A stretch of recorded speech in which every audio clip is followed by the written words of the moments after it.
இன்றைக்கு கர்த்தருடைய வார்த்தைக்கு ஆதாரமாக ஏசாயா 38 அதிகாரம்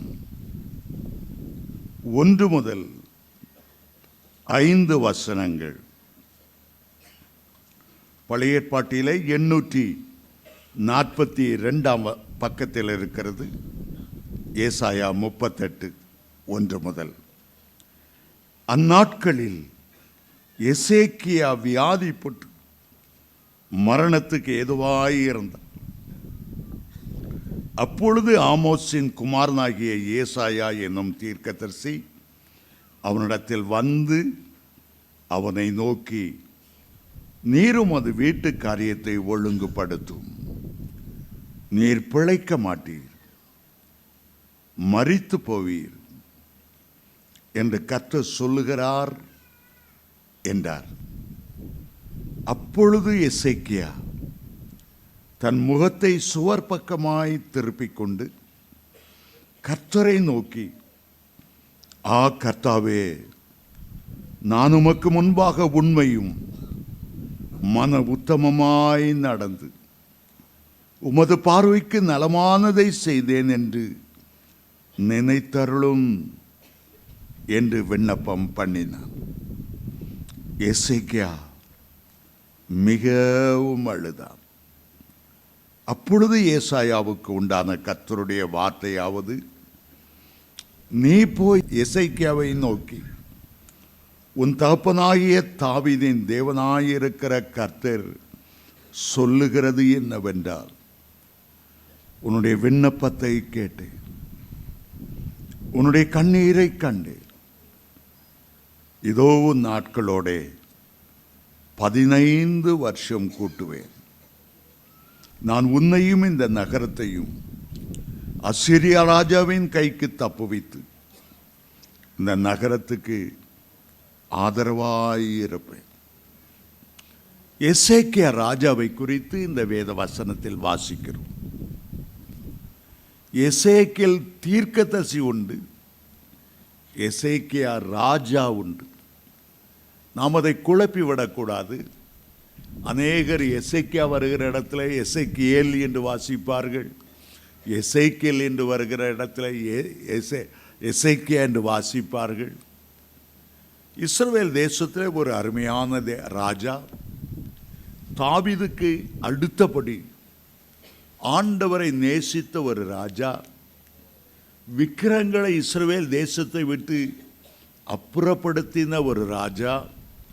அதுவரை மோசே காலத்தில் உள்ள வலு சர்ப்பத்தை, வெண்கல வலு சர்ப்பத்தை, நிகுஸ்தான் என்று அழைக்கப்பட்டதை தேசத்தை விட்டு அப்புறப்படுத்தி அதை யாரும் வணங்கக்கூடாது என்று கட்டளையிட்ட ஒரு ராஜா.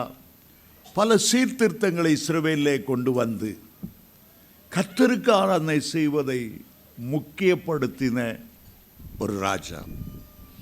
அவருக்கு 39 வயதாகும்போது அவருக்கு மரணத்துக்கு ஏதுவான ஒரு வியாதி, முதுகிலே ராஜ பிளவை என்று இன்றைக்கு அழைக்கப்படுகிற ஒரு வியாதி வந்தது. 39 வயது, வாழ வேண்டிய, அரசாள வேண்டிய, குடும்பத்தை கவனிக்க வேண்டிய ஒரு முக்கியமான ஒரு வேளை. அந்த 39 வயது வரைக்கும் அவருக்கு பிள்ளைகள் ஒன்றும் இல்லை. இந்த சூழ்நிலையிலே ஏசாயா தீர்க்கதரிசி அவரை பார்த்து, நீர் பிழைக்க மாட்டீர், நீர் மரித்து போவீர், உன்னுடைய வீட்டு காரியத்தை ஒழுங்குபடுத்தும், யார் யாருக்கு உயிரெழி வைக்க வேண்டுமோ, யாருக்கு யாருக்கு என்னென்ன சொத்துக்களை கொடுக்க வேண்டுமோ, உள்ளத்திலே என்ன கசப்பு இருந்தாலும், யார் மேலும் மன்னிக்காத வைராக்கியங்கள் இருந்தாலும் அதை நீர் எடுத்து போட்டு பரம வீட்டுக்கு போவதற்கு உம்மை ஆயத்தப்படுத்தி கொள்ளும். நீர் பிழைக்க மாட்டீர், நீர் மரித்து போவீர். பிழைக்க மாட்டீர் என்றாலும் ஒரே அர்த்தம்தான், மரித்து போவீர் என்றாலும் ஒரே அர்த்தம்தான், வீட்டு காரியத்தை ஒழுங்கு பண்ணும் என்றாலும் ஒரே அர்த்தம்தான். சில வேளைகளில் ஆண்டவர் மெய்யாகவே மெய்யாகவே உனக்கு சொல்லுகிறேன் என்பார். 2 தடவை உறுதியாக்கப்பட்ட ஒரு காரியம். அவர் பொய்யுரைக்க ஒரு மனிதன் அல்ல, ஒரு முறை சொன்னாலே போதும். அவருடைய வார்த்தை வல்லமையுள்ளது. 3 முறை அழுத்தம் திருத்தமாய் ஆண்டவர் மரிக்க போறாய் என்று சொன்னாலும் கூட எசேக்கியா ஒன்றை நம்பினார், கண்ணீரின் ஜெபத்தை நம்பினார். கண்ணீர் ஆண்டவருடைய இருதயத்தை உருக்கும் என்பதை நம்பினார். கண்ணீர் ஒரு போராயுதம், சாத்தானை முறியடிக்கிற ஒரு போராயுதம் மட்டுமல்ல, மனதுருக்கமுள்ள ஆண்டவருடைய உள்ளத்தை உருக்குகிற ஒரு போராயுதம். 2 முறை என்ன 3 முறை ஆண்டவர் சொன்னாலும் அவருடைய உள்ளத்தை கரைய பண்ணுகிறது கண்ணீர் ஒன்றுதான் என்பதை அவர் அறிந்திருந்தார். கண்ணீரை கடந்து நம்முடைய ஆண்டவர் கடந்து செல்லுகிறவர் அல்ல. கண்ணீரின் ஜெபம் அவருடைய உள்ளத்தை உருக்குகிறது. சொன்னதை நிறைவேற்றுகிற ஆண்டவர் இந்த கண்ணீரை கண்டதும் மனம் மாறுவார் என்று எசேக்கியா ராஜா அறிந்திருந்தார். எப்போதுமே ஆண்டவர் ஒரு காரியத்தை செய்யும் முன்பாக எச்சரிப்பது வழக்கம். எசேக்கியா மரித்து போகிறான் என்பதை முதலிலேயே ஆண்டவர் சொல்லிவிட்டார். ஜலப்பிரளயம் வரப்போகிறது என்பதை குறித்து ஜனங்களுக்கு முதலிலேயே ஆண்டவர் எச்சரிப்பு செய்தார். ஜலப்பிரளயத்துக்கு பாதுகாப்பதற்கு நோவாவுக்கு ஒரு பேழையை செய்யும்படி செய்தார். பிறகுதான் ஜலப்பிரளயத்தை அனுப்பினார். சோதோம் குமாரா மேலே அக்கினியும் கந்தகமும் எரிகிற ஒரு நியாய தீர்ப்பை கொடுக்கும் முன்னால் லோத்துக்கு அதை உணர்த்தினார். அந்த ஜனங்களுக்காக ஜெபிக்கும்படி ஆபிரகாமை திறப்பின் வாசலை நிறுத்தினார். குடும்பத்தில் ஏதாவது பெரிய பிரச்சனை வருவதற்கு முன்பாக கர்த்தர் தம்முடைய தீர்க்கதரிசிகளை அனுப்பி எச்சரிப்பது உண்டு. எச்சரிக்காமல் அவர் ஒரு தீங்கையும் வரவழைக்கவே மாட்டார். நினிவே பட்டணத்தை அழிப்பதற்கு முன்பாக யோனா தீர்க்கதரிசியை அங்கே அனுப்பினார். ஒரு எச்சரிப்பு கொடுத்து அதற்கு செவி கொடுக்காமல் போனால்தான் ஆண்டவருடைய நியாய தீர்ப்பு அங்கே இறங்கும். யோனா மூலமாக சொல்லி அனுப்பினாலும் அந்த ஜனங்கள் கண்ணீரோடு உபவாசம் இருந்து ரெட்டுடுத்து சாம்பல் இருந்து தேவனை நோக்கி அழுத போது ஆண்டவர் செய்ய நினைத்த தீங்கை அவர்களுக்கு செய்யவில்லை என்று வாசிக்கிறோம்.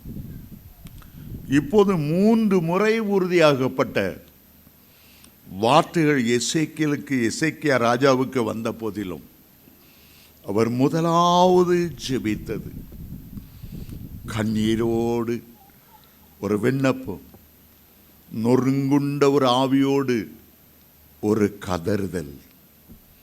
தன்னுடைய ஆண்டவர் ஜெபிக்கிறவர் மட்டுமல்ல, ஜெபத்தை கேட்கிறவர். ஜெபத்தை கேட்கிறவர் மட்டுமல்ல, அந்த ஜெபத்தினால் தன்னுடைய தீர்மானத்தையே மாற்றிக்கொள்ள தேவன் என்பதை எசேக்கியா ராஜா அறிந்திருந்தார். அருமையான தேவனுடைய பிள்ளைகளே, இன்றைக்கு நீங்கள் என்ன பிரச்சனை வழியாக சென்றாலும் ஜெபிக்கிற ஆண்டவருடைய அன்பை விட்டு நீங்கள் விலகவே இல்லை. எந்த பாவியினுடைய ஜெபத்தையும் ஆண்டவர் கேட்கிறவர். ஆயக்காரன் கண்ணீரோடு தன்னுடைய 2 கைகளினால் மார்பிலை அணித்து கொண்டு தன்னுடைய துன்மார்க்க பழக்கத்தை நினைத்து தேவனிடத்தில் கதறி அவன் சொன்னான், பாவியாகி என் மேல் கிருபையாயிரும். சில பாவங்கள் தொடர்ந்து உங்களை மேற்கொண்டு கொண்டு இருக்கக்கூடும். தேவனுக்கு பிரியமில்லாதவர்களை நீங்கள் தொடர்ந்து செய்து கொண்டு வருகிறனாலே என்னால் பரிசுத்தமாய் வாழ முடியவில்லையே, இந்த பாவங்கள் என்னை மேற்கொள்ளுகிறது. இயேசுவின் நாமத்தில் இன்றைக்கு கண்ணீரோடு கர்த்தரை நோக்கி பார்க்க போகிறோம். எத்தனை காலம் இந்த சாபங்கள் எங்களுடைய குடும்பத்தை தொடர்ந்து வந்து கொண்டு இருக்கும்? எத்தனை காலங்கள் இந்த வறுமை, இந்த கடன் பிரச்சனை எங்களுக்கு சுமையாய் இருக்கும்? எத்தனை காலங்கள் சரியான வேலை வாய்ப்பு இல்லாமல், வேலையில் உயர்வில்லாமல் நான் தத்தளித்து கொண்டே இருக்கக்கூடும். வேதம் சொல்லுகிறது, எசேக்கியா ராஜா ஜெபிக்கும் போது நேர சுவர் பக்கமாய் திரும்பினார். ஜெபிப்பதற்கு அவருடைய இடம் அரண்மனையிலே உள்ள ஒரு சுவர். வெளியே அவர் திரும்பி பார்க்கவில்லை. வெளியில் உள்ளதை தன்னுடைய கண்களை மறைக்க தீர்மானித்தார். அவர் அங்குள்ள சிங்காசனத்தையோ பொன்னையோ வெள்ளியோ வைரத்தையோ வைடூரியங்களையோ பார்க்கவில்லை. பின்னால் உள்ள மந்திரிகளையோ ஆலோசனைக்காரர்களையோ பார்க்கவில்லை. கர்த்தரோடு தனித்து இருக்க வேண்டும் என்று அந்த சுவர் பக்கமாய் திரும்பினார். ஆண்டவர் சொன்னார், நீ ஜெபம் பண்ணும்போது உன்னுடைய அறை வீட்டுக்குள்ளே புகுந்து தாளிட்டுக்கொள். உலகத்தார் உன்னை பார்க்க வேண்டாம். அந்த ரங்கத்திலே உன்னுடைய கண்ணீரை காண்கிற ஆண்டவருக்கு நேராய் உன்னுடைய இருதயத்தை திருப்பு. அவர்தான் உன்னுடைய கண்ணீரை துடைத்து அவர்தான் உனக்கு பதிலளிக்கிற தேவன். யாக்கோபுக்கு பிரச்சனை வந்தபோது அவனுடைய அண்ணன் ஏசா 400 பேரோடு எதிர்கொண்டு வருகிறார் என்று கேள்விப்பட்ட போது தன்னுடைய மனைவிமாரை நினைத்தார், தன்னுடைய 12 பிள்ளைகளையும் நினைத்தார். தனிமையாய் ஒரு இடத்துக்கு போனார். சுவர் பக்கம் திரும்புகிறது போல மற்றவர்கள் தன்னை யாரும் பார்க்காமல் ஆண்டவர் பார்த்தால் போதும் என்று அந்த யாப்போக்கின் நதிக்கரையில் இரவு தனிமையாக மிகவும் அழுது அழுது கர்த்தரை நோக்கி கெஞ்சினார். என்னை ஆசீர்வதித்தால் ஒழிய, இந்த பிரச்சனைகள் நீங்கினால் ஒழிய உம்மை நான் விடவே மாட்டேன். வேதம் சொல்லுகிறது, ஆண்டவர் சொன்னார், என்னை போக விடு. உன்னுடைய அழுகையை நான் தாங்க முடியவில்லை. சூரியன் உதயமாகும் போது போகிறது, நான் போகட்டும். இல்லை இல்லை இல்லை, நான் அழுது கொண்டு தான் இருப்பேன். எனக்கு பதில் கொடுக்கிற வரையிலும் உடைய பாதங்களை நான் விடுவதில்லை. வேதம் சொல்லுகிறது, ஆண்டவர் மனதுருகி யாக்கோபை ஆசீர்வதித்தார். இன்றைக்கு ஆண்டவர் உங்களுடைய கண்ணீரை துடைக்கிறது மட்டுமல்ல, இன்றைக்கு ஒரு ஆசீர்வாதத்தின் பாதையில் உங்களை நடத்த அவர் வல்லமையுள்ளவராய் இருக்கிறார். எசேக்கியா சுவர் பக்கமாய் திரும்பி மிகவும் அழுதாராம். இயேசு கிறிஸ்து ஊழியத்தை ஆரம்பிக்கும் போது தனியாக அவர் கப்பர்நகூமை விட்டு வந்தார், நாசரத்தை விட்டு வந்தார். தனிமையாக வனாந்தரமான ஒரு இடத்துக்கு போய்விட்டார். 40 நாட்கள் மனித முகமே பார்க்கவில்லை. நான் உண்டு, கர்த்தர் உண்டு, பிதா உண்டு. 40 நாட்களும் அவர் ஜெபித்து கொண்டே இருந்தார். அருமையான தேவனுடைய பிள்ளைகளே, உன்னுடைய கண்ணீரை உலகத்தார் காண வேண்டாம். உன்னுடைய மன துருக்கத்தை உலகம் கண்டு என்ன இது என்று கேட்க வேண்டாம். அந்த ரங்கத்தில் வடிக்கிற ஒவ்வொரு கண்ணீரையும் கர்த்தர் காண்கிறார் என்பதை மறந்து போகாதிருங்கள். சுவர் என் முன்பே, சுவருக்கோடு ஒட்டி என் ஆண்டவர் நின்று கொண்டு இருக்கிறார். உலகம் என் பின்னே. ஞானஸ்தானம் எடுக்கும்போது நாம் பாடுகிறோம், இயேசு என் முன்னே, உலகம் என் பின்னே. இயேசு என் முன்னே, உலகம் என் பின்னே. உலகத்தை நான் பார்க்க வேண்டியதில்லை. என் மனைவி பிள்ளைகளை, என்னுடைய மந்திரிகளை, வேலையாட்களை நான் பார்க்க வேண்டியதில்லை. நானும் கர்த்தரும். அவர்தான் என்னை உருவாக்கினவர், அவர்தான் என்னை தேடி வந்தவர், அவர்தான் என்னை தூக்கி எடுத்தவர், அவர்தான் எனக்காக ரத்தம் சிந்தினவர். அந்த சுவர் பக்கம் திரும்பி அவர் மிகவும் அழுதாராம், மிகவும் அழுதார். கண்ணீரிலே பல வகை கண்ணீர்கள் உண்டு. பிரிந்தவர்கள் ஒன்று சேரும்போது, யோசேப்பு எத்தனையோ வருஷங்கள் தகப்பன் வீட்டையும் சகோதரையும் விட்டு பிரிந்திருந்தார். ஒரு நாள் அந்த குடும்பம் ஒன்றாய் சேர்ந்த போது யோசேப்பு சத்தமிட்டு அழுதாராம். அது ஒரு ஆனந்த கண்ணீராய் இருந்தது. சில வேளைகளில் நன்றி கண்ணீர் வடிக்கிறோம். கர்த்தர் இவ்வளவு எனக்கு நன்மை செய்திருக்கிறாரு. கர்த்தருடைய அன்பை எண்ணி எண்ணி எண்ணி உள்ளத்தில் நன்றியோடு துதியோடு அழுகிறோம். இன்னொரு கண்ணீர் நம்முடைய தவறுகளுக்காக அழுது மன்றாடுகிற ஒரு கண்ணீர், தேவனுக்கு ஏற்கிற ஒரு துக்கத்திலிருந்து வருகிற கண்ணீர். பேதுரு ஆண்டவரை மறுதலித்து விட்டார். ஆண்டவர் திரும்பி பிலாத்துவினுடைய அரண்மனையில் இருந்து தன்னை மறுதலித்து போர்ச்சேவர்களோடு உட்கார்ந்து ஒரு வேலைக்காரி முன்பாக தன்னை சபித்து சத்தியம் பண்ணினதை பார்த்ததும் ஆண்டவர் திரும்பி ஒரு பார்வை பார்த்தார். வேதம் சொல்லுகிறது, பேதுரு மனம் கசந்து அழுதாராம். மனம் கசந்து அழுதாராம். சில வேளைகளில் நம்முடைய பாவங்களுக்காக மனம் கசந்து அழும்போது, நான் செய்ய வேண்டும் என்று விரும்புகிறேன், செய்ய முடியவில்லை. பரிசுத்தமாய் வாழ விரும்புகிறேன், விழுந்து விடுகிறேன். எத்தனையோ முறை என்னை தூக்கி எடுத்து, உனக்கு மன்னிக்கிறேன் மகனே, இனிமேலாவது நீ பரிசுத்தமாய் வாழு என்று ஆண்டவர் சொன்னாலும் திரும்ப விழுந்து விடுகிறேனே. ஒரு கண்ணீர், தேவனுக்கு ஏற்கும் துக்கத்திலிருந்து வருகிற கண்ணீர் மனஸ்தாபத்தை உண்டாக்குகிறது என்று வேதம் சொல்லுகிறது. சில கண்ணீர் தேவன் வைத்த மனதுருக்கத்திலிருந்து வருகிற கண்ணீர். இயேசு பல முறை கண்ணீர் விட்டார். ஒரு நாளும் அவர் தனக்காக அழவில்லை. சிலுவையில் அவர் அழவே இல்லை. தன்னுடைய லாசருவுக்காக. யோவான் 12:35 அவர் கண்ணீர் சிந்தினார். எருசலேமை பார்த்தபோது லூக்கா 19:41 சொல்லுகிறது, எருசலேமுக்காக பரிதபித்து கண்ணீர் சிந்தி, உனக்கு கிடைத்த இந்த நாளில் ஆகிலும்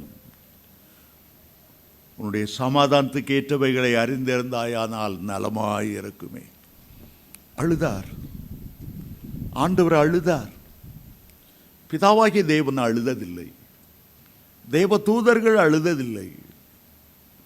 ஆனால் இயேசு அழுதார்.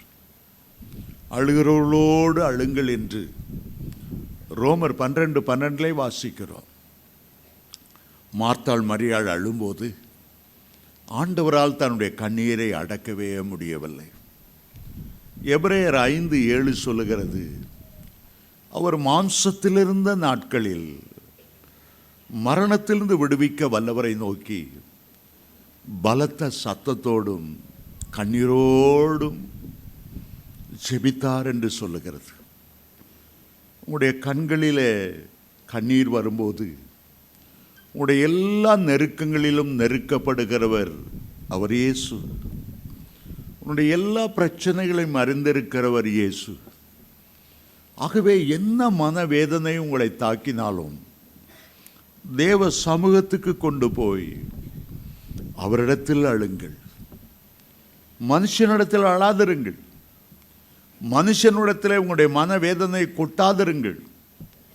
இங்கே கேட்டுவிட்டு வெளியே போய் உங்களை கேலி செய்வான், பரியாசம் செய்வான். மனிதரிடத்தில் அழுவதினால் எந்த பிரயோஜனமும் ஏற்படுவதில்லை. அன்னாளுடைய வாழ்க்கையில் பிள்ளை இல்லாமல் அவருடைய சக்களத்தை நாள்தோறும் மலடி மலடி என்று சொல்லும்போது எப்படி எசேக்கியா ராஜா சுவர் பக்கமாய் திரும்பினாளோ அதுபோல அந்நாள் தேவ சமூகத்துக்கு, தேவ ஆலயத்துக்கு, தேவனுடைய ஆல்டர் அண்டை போய் அவருடைய பீடத்தடியில் முழங்கால் படிட்டு அழுதாள் அழுதாள், நீண்ட நேரம் அழுதாள். அவருடைய அழுகை பார்த்த ஏலி கூட இவ குடிச்சிட்டு அழுறா போல் இருக்கு. குடிகாரனுக்கு எங்கிருந்தா அழுக வருமோ தெரியாது, ஓன்னு அழுவான், பெறாத மறந்துடுவான். அந்நாள் தேவ சமூகத்தில் அழுதபடியால் அவளுக்கு பிள்ளை இஸ்ரவேல் தேசத்துக்கு ஒரு தீர்க்கதரிசி சாமுவேலை ஆண்டவர் கொடுத்தார். சாமுவேலை ஆண்டவர் கொடுத்தார். தாவீது ராஜா சொல்லுகிறார், என் அலைச்சலை எண்ணியிருக்கிறீர், என்னுடைய கண்ணீரை உம்முடைய துருத்தியில் அல்லவா வைத்திருக்கிறீர். நான் எவ்வளவோ அழுதிருக்கிறேன். அவருடைய சொந்த மனைவியை சவுல் ராஜா இன்னொருவனுக்கு மனைவியாய் கொடுக்கும்போது, மீகாவை கொடுக்கும்போது தாவீது எவ்வளவோ அழுதிருப்பாள். சொந்த மகனே அப்சலோமே தாவீதுக்கு விரோதமாய் எழும்பி சவுலை துரத்தும் போது தாவீது எவ்வளவோ அழுதிருப்பார். அழுகையின் பள்ளத்தாக்கை உருவ நடக்கிறேன் என்று சொல்லுகிறார். பரிசுத்தவான்கள் எல்லாரும் பல வேளைகளில் கண்ணீரின் பாதையிலே நடந்தார்கள். எசேக்கியா ராஜா மிகவும் அழுதது மட்டுமல்ல, தன்னுடைய காரியத்தை தேவ சமூகத்தில் வைத்தார். ஆண்டவரே, ஏன் நான் 39 வயதிலே மரிக்க வேண்டும்? வாழ வேண்டிய வயதிலே ஏன் மரிக்க வேண்டும்? புத்திர சந்தானம் எனக்கு அருளாத நிலைமையிலே நான் ஏன் மரிக்க வேண்டும்? தன்னுடைய நியாயங்களை தேவ சமூகத்தில் எடுத்து வைத்து அவர் சொன்னார், நான் எவ்வளவு நான் உமக்கு முன்பாக உண்மையும் மன உத்தமாய் நடந்து உம்முடைய பார்வைக்கு நலமானதை செய்யும் என்பதை நினைத்தருளும். இது ஒரு மறதியின் உலகம், ஆனாலும் என்னை நினைத்தருளும். ஒரு பிரச்சனை வந்துச்சுன்னா கடந்த பிரச்சனை மறந்து போகும். காவேரி பிரச்சனை மறந்து போகும். வேசித்தனத்துக்குள் வழி நடத்தின பேராசிரியர் அருப்புக்கோட்டை செய்தி வெளியே வந்துடும். விவசாயிகளின் போராட்டங்கள் மறந்து போகும். பலதை மறந்து போகிற உலகம். என்னை நினைத்தருளும். எவ்வளோ மனதுருக்கத்தோடு உண்மையும் உத்தமாயும் முன்பாய் நடந்தேன். ஆண்டவருக்கு அதை சுட்டி காண்பித்தார். என்னுடைய தகப்பனார் ஆகாஸ் 36 வயதிலே மரித்து போனார். காரணம், அவ்வளவு கொடிய பாவம் செய்தார். இஸ்ரவேலை விக்கிர ஆராதனைக்குள் வழி நடத்தினார். அந்த முற்பிதாக்களின் சாபங்கள் என் மேல் வந்தது. என்னை 36 வயதில் என் தகப்பன் மரித்த வயதில்லாமல் கூட 3 வருடங்கள் தான் கூட்டி கொடுத்தீர். இப்போது எனக்கு 39 வயது. என்னுடைய நற்கிரிகளை ஒரு விசை நினைத்தருளும். நான் உம்முடைய ஊழியங்களுக்கு அள்ளி கொடுத்ததை நினைத்தருளும். அதை அவர் சுட்டி காண்பித்தார். சில வேளைகள் நம்ம ஆண்டவர்கிட்ட ஜெபம் பண்ணும்போது, உமக்காக நான் என்னென்ன ஊழியம் செய்தேன், என்னென்ன பாடுகள் பட்டேன், அதை நினைத்தருளும், அதை நினைத்தருளும். சிம்சோன் ஒரு முறை லேகி பள்ளத்தாக்கிலே ஒரு எலும்பை கொண்டு 1000 பேரை அடித்து வீழ்த்தின போது, தாகம் சாவுக்கு எதுவான சாகம். அவன் ஆண்டவரிடத்தில் ஜெபித்தான், நான் உமக்காக எவ்வளவு காரியத்தை செய்த, நான் இப்படி தண்ணீர் இல்லாமல் நான் சாக வேண்டுமா? என்னை நினைத்தருளும், என்னை நினைத்தருளும். சில பிரச்சனைகள் வரும்போது ஆண்டவரிடத்தில் சொல்லுங்க, நம்முடைய சபை ஆராதனை நான் விட்டுவிட்டேனா? நான் நேரத்துக்கு ஆலயத்தில் கலந்து கொண்டு உம்மை துதித்தேனே. உங்களுடைய ஆலயத்துக்கு நான் தசமபாகம் செலுத்தினேரே. எங்களுடைய வீட்டுக்கு வந்த ஊழியக்காரர்களெல்லாம் நான் எவ்வளவு போஷித்தேன். என் வீட்டை ஊழியத்துக்கு நான் திறந்து கொடுத்தேனே. என்னை நினைத்தருளும், என்னை நினைத்தருளும். ஒரு 100க்கு அதிபதி இயேசுவிடத்தில் வந்து தன்னுடைய வேலைக்காரனுக்காக வேண்டிக் கொண்ட போது, அந்த 100க்கு அதிபதிக்கு ரெக்கமெண்டேஷனாய் யூதர்கள் வந்து சொன்னார்கள், உம்மிடத்தில் அவன் நன்மை பெற பாத்திரனாய் இருக்கிறான், நம்முடைய ஜனத்தை நேசிக்கிறான், நமக்கென்று ஒரு ஜெப ஆலயத்தையும் கட்டி கொடுத்திருக்கிறான் என்று அந்த 100க்கு அதிபதியை பற்றி இயேசுவிடத்தில் அவர்கள் வந்து சொன்னார்கள். அதை கேட்டதும் ஆண்டவர் உள்ளம் உருகினார். பல வேளைகளில் நீங்கள் ஆண்டவருக்கு செய்ததை சொல்லுங்க. நான் ஒரு தோல்வி உள்ளவனாய் மறிக்கக்கூடாது. எசேக்கியா ராஜாவுக்கு சரீர மரணத்தை குறித்து அவர் பயந்தார்.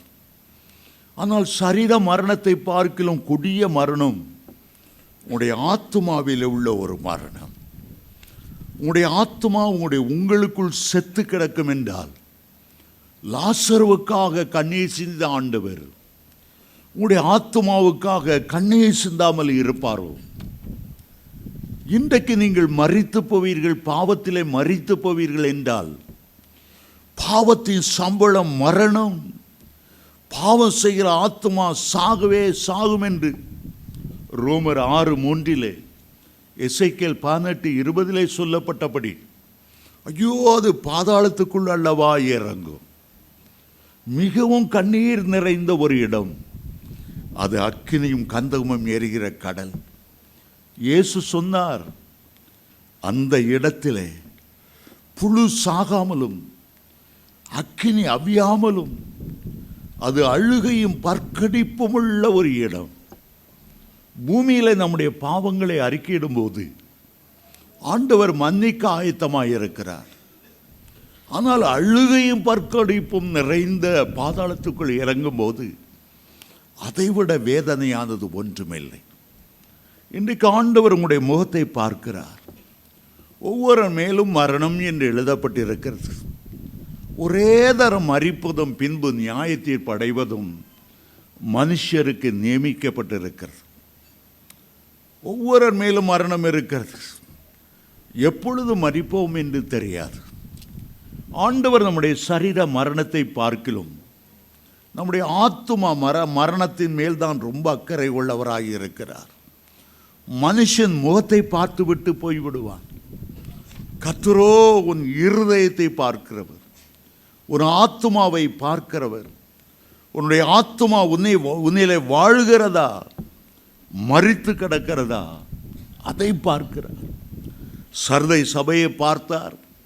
வெளிப்படுத்தல் 3:1 சொன்னார், நீ உயிருள்ளவன் என்று பெயர் கொண்டும் நீ செத்தவனாயிருக்கிறாய்.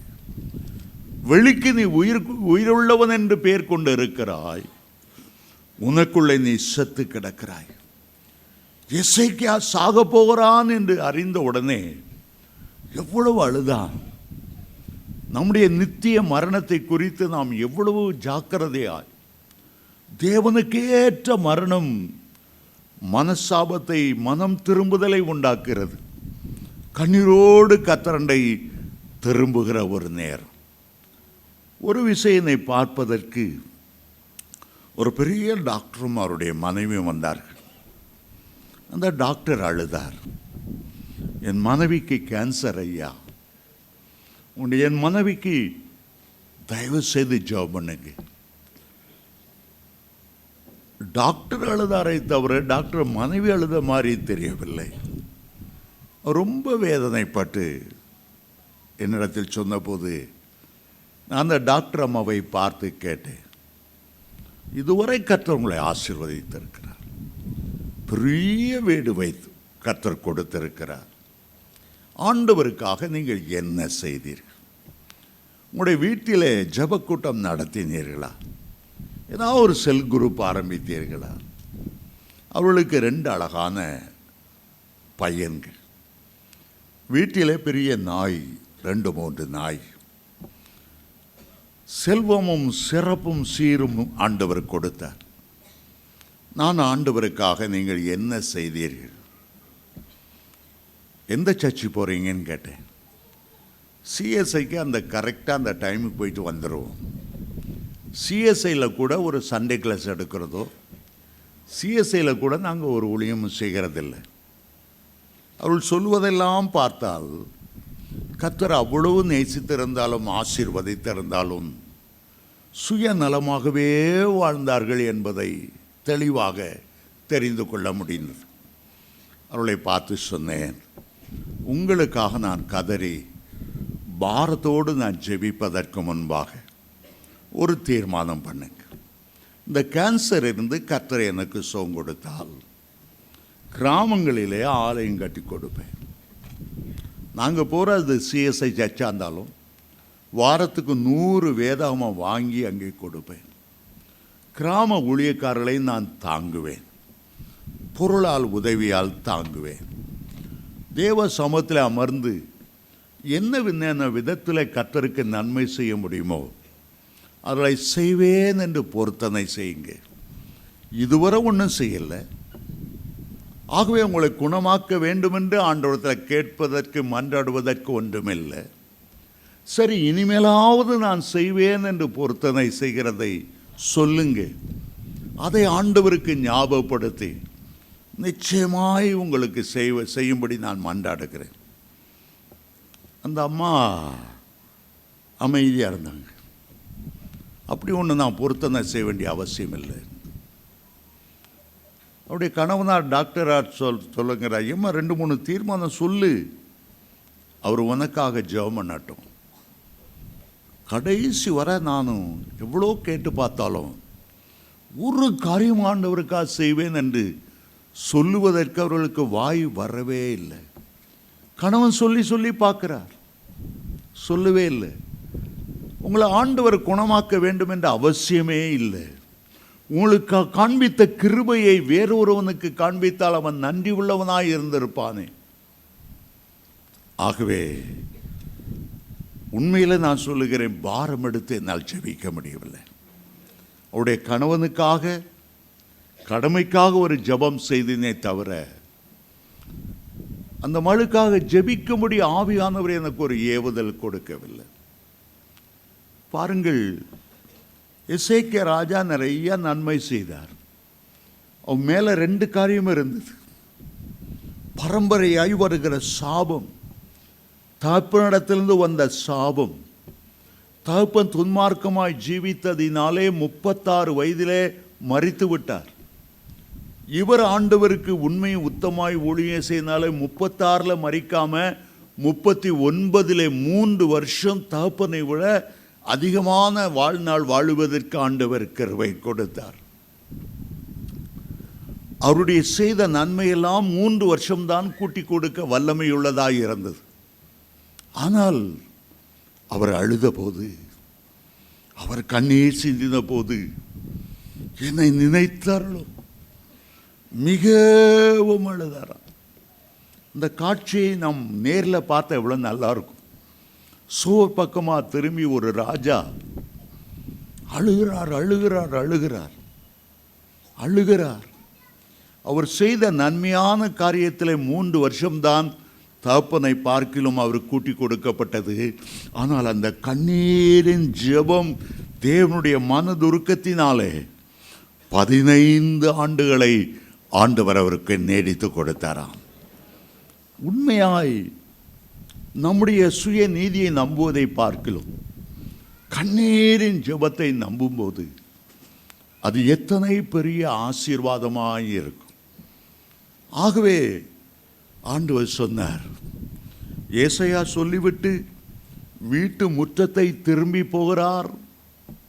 நீர் மரித்து போவீர், நீர் பிழைக்க மாட்டீர், வீட்டு காரியத்தை ஒழுங்கு பண்ணும்.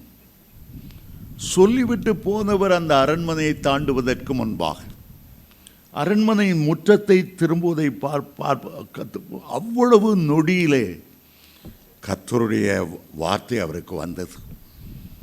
தன் வீட்டுக்கு போக வேண்டும் என்று போனவரை ஆண்டவர் சொன்னார், no no no no no, turn, திரும்பு, அபவுட் டர்ன். அவனுடைய கண்ணீர் என்னுடைய உள்ளத்தை உருக்குகிறது. நேர எசேக்கியாவிடத்தில் போ, எசேக்கியாவை பார்த்து சொல்லு, நான் உன்னுடைய கண்ணீரை கண்டேன், உன்னுடைய ஆயுசை பெருக பண்ணுவேன், 15 ஆண்டுகள் உனக்கு நான் கூட்டி தரப்போகிறேன். உன்னுடைய சுய நீதியினால் 3 வருஷங்கள் கூட்டி கொடுக்கப்பட்டிருந்தாலும் உன்னுடைய கண்ணீரின் ஜெபத்தால் 15 ஆண்டுகள் கூட்டி கொடுக்க போகிறேன். 3ஆம் நாளிலே நீ தேவனுடைய ஆலயத்துக்கு போவாய். உன்னை சுகமாக்கினேன் என்ற சந்தோஷத்தோடு நிறுத்திவிடாதே. கர்த்தரை மகிமைப்படுத்தும்படி 3ஆம் நாளிலே நீ தேவனுடைய ஆலயத்துக்கு போவாய். எவ்வளோ பெரிய காரியம். வேதத்தில் ஆரோகண சங்கீதங்கள் என்று 15 சங்கீதங்கள் உண்டு. 120ஆம் சங்கீதத்திலிருந்து ஆரோகண சங்கீதம் ஆரம்பிக்கிறது. 15 135ஆம் சங்கீதம் வரையிலும் இந்த 15 சங்கீதங்களை எசேக்கியா ராஜா வாசித்து ஒவ்வொரு வருஷமும் எருசலேமில் நடக்கிற பண்டிகைகளை ஆசரிக்கும்படி ஜனங்களோடு பாடிக்கொண்டே மலையின் மேல் ஏறுவாராம். சரித்திரம் அப்படி சொல்லுகிறது. ஆண்டவர் 15 வருடங்கள் கூட்டி கொடுத்தது திருப்தி அடையாமல் நேராய் ஆலயத்துக்கு போவார். ஆலயத்தில் தேவனை சந்திக்கிற ஒரு இடம், ஆலயத்தில் நன்றி காணிக்கை பகிர்ந்து கொள்ளுகிற ஒரு இடம், ஆலயத்தில் வரும்போது கர்த்தர் நமக்கு செய்த எல்லா நன்மைகளையும் சாட்சியாக அறிவிக்கிற இடம். ஆகவே அருமையான தேவனுடைய பிள்ளைகளே, தேவனுடைய ஆலயத்துக்கு 3ஆம் நாள் அவன் போனான். வேதத்தில் ஆண்டவர் அதிகமான அற்புதங்கள் செய்த இடம் ஆலயம்தான். அதே எசேக்கியா ராஜாவுக்கு விரோதமாய் சனகரிப்பு வந்தபோது, பயமுறுத்துகிற நிருபங்களை எழுதின போது, அதை எடுத்துக்கொண்டு நேரே ஆலயத்துக்கு ஓடி வந்து ஆலயத்தில் விரித்து வைத்து, தேவனே உம்முடைய கண்களே இதை காணட்டும், இந்த மொட்டை கடிதத்தை பார்க்கட்டும், இந்த வக்கீல் நோட்டீஸை பார்க்கட்டும், எனக்கு விரோதமாய் அவர்கள் எல்லாம் எழுதியிருக்கிறார்கள். தேவனுடைய ஆலயத்தில், தேவனுடைய ஆல்டரில் அவன் விரித்து வைத்தான். எசேக்கியா ராஜா விரித்து வைத்தபோது ஆண்டவர் தம்முடைய தூதர்களை ஒரு தூதரை இட்டார். அவன் இறங்கி போனான். அசுரியரின் பாளையத்தில் 1,85,000 பேரை சங்கரித்து விட்டு போய்விட்டான்.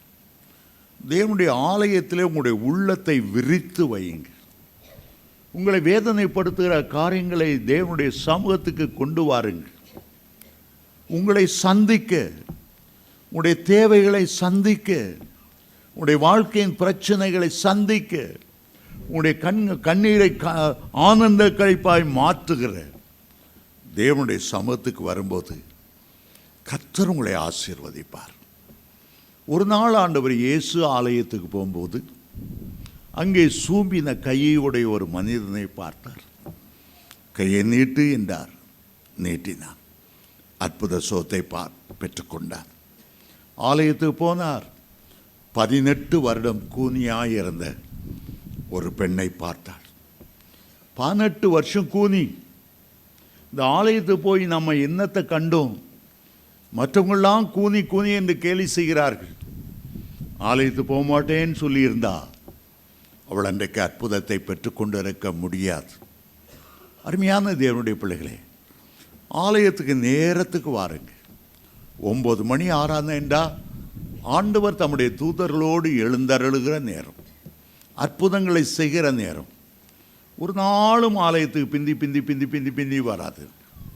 ஒரு கலெக்டரோடு அப்பாயின்மெண்ட் இருந்துச்சுண்டா அந்த அப்பாயின்மெண்ட் டைமுக்கு முன்னாலேயே போயிடுவீங்க. பின்னால் வந்தீங்க என்ன நினைப்பாங்க? அந்த கலெக்டர் நினைப்பார், இவன் எவ்வளோ திமிரு பிடிச்சவன், என்னை இத்தனை மணிக்கு வர சொன்னால் இத்தனை மணிக்கு வந்துட்டு இருக்கிறான், அவன் வெளியே போக சொல்லுங்க. தேவனிடத்தில் நன்மை பெற முடியாது. ஆகவே தான் ஆண்டவர் எசேக்கியா ராஜாவுக்கு சொல்லுகிறார், நீ ஆபத்து நேரத்தில் என்னை நோக்கி கூப்பிட்டாய். சங்கீதம் 50:15 சொல்லுகிறது, நான் உனக்கு இறங்கினேன், நீ என்னை மகிமைப்படுத்துவாய். நீ ஆலயத்து போவாய், ஆண்டவரை துதிப்பாய், பரிசுத்தவான்களோடு என்னை ஆராதிப்பாய். நீ பூமியிலே சகோதரர்களோடு ஆராதிப்பாய், பரலோகத்திலே தேவ தூதர்களோடு ஆராதிப்பாய். நீ என்னை மகிமைப்படுத்தும்படி நான் உன்னை எனக்காக தெரிந்து கொண்டேன். இயேசுவின் நாமத்தில் சொல்லுகிறேன், இன்றைக்கு என்ன பிரச்சனை உங்களுக்கு முன்பாக மலை போல நின்றாலும், எசேக்கியாவை கண்ணீர் வடிக்கக்கூடிய ஒரு சூழ்நிலை உண்டாக்கினாலும், மனதுருக்கத்தின் தேவன் இன்றைக்கு உங்களோடு இடைப்படுகிறார். அவரை தேடி நீங்கள் வந்தபடியால், அவர் எனக்காக வழக்காடுகிறவர், எனக்காக யுத்தம் செய்கிறவர், எனக்காக யாவையும் செய்து முடிப்பார். நிச்சயமாய் ஆண்டவர் உங்களை ஆசீர்வதிப்பார். உங்களுடைய தோல்வி ஜெயமாய் மாறும். உங்களுடைய கண்ணீர் ஆனந்த களிப்பாய் மாறும். ஆண்டவர் இன்றைக்கு உனக்கு ஒரு அற்புதம் செய்வார். பல வேதனைகளோடு குத்தப்பட்டு எப்படி ஒரு முள் கண்களை குத்தினால் வேதனை ஏற்படுமோ, பல வேதனைகளினால் உன்னை உருவ குத்தி இறந்திருக்கலாம். இன்றைக்கு நீ தேவ சமூகத்தில் வந்திருக்கிறாய். அந்த முட்களை பிடுங்கி குடும்பத்தின் சாபத்தை மாற்றி உன்னுடைய ஆயுசு நாட்களை நீடிக்க பண்ணி ஆண்டவர் உன்னை ஆசீர்வதிக்கிறவர்.